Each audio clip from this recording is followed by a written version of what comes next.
Last straw on fire. Harry angrily gathers for urgent crisis with Charles and William over Catherine. Whether Donald Trump will run for president in 2024 remains to be seen, but if he does, he might want to think about fixing things with one of our closest allies first. Now that Charles is king, Donald might have to address claims that the king, along with his sons, Princes William and Harry, exploded into torrents of profanity aimed at the former president.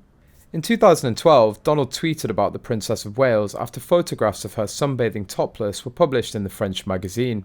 Kate Middleton is great, but she shouldn't be sunbathing in the nude, only herself to blame, Donald's tweet read. Who wouldn't take Kate's picture and make lots of money if she does the nude sunbathing thing? Come on, Kate. Christopher Anderson's The King, The Life of Charles III, is slated for release in the US on November the 8th, and in the UK on December the 8th, and the biography details an explosive account of what took place after Donald tweeted about Kate Middleton. Christopher Anderson's book alleges that Trump's criticism of Kate resulted in what one Clarence House butler referred to as torrents of profanity from both Prince Charles and his sons.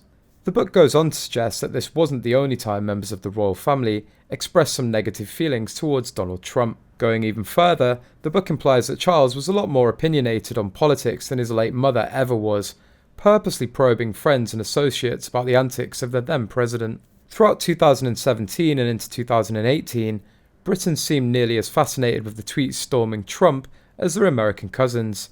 The royal family was no exception.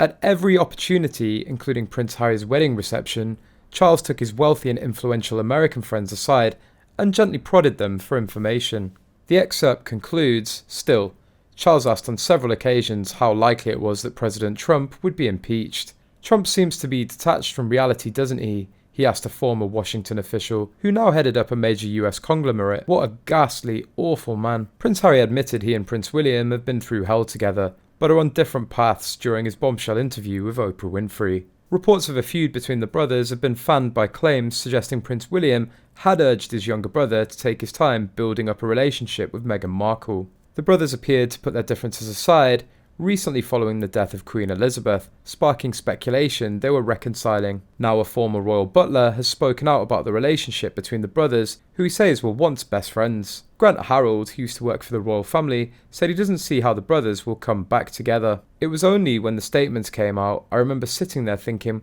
what the hell is going on? Because these were two guys that were close. They were best pals.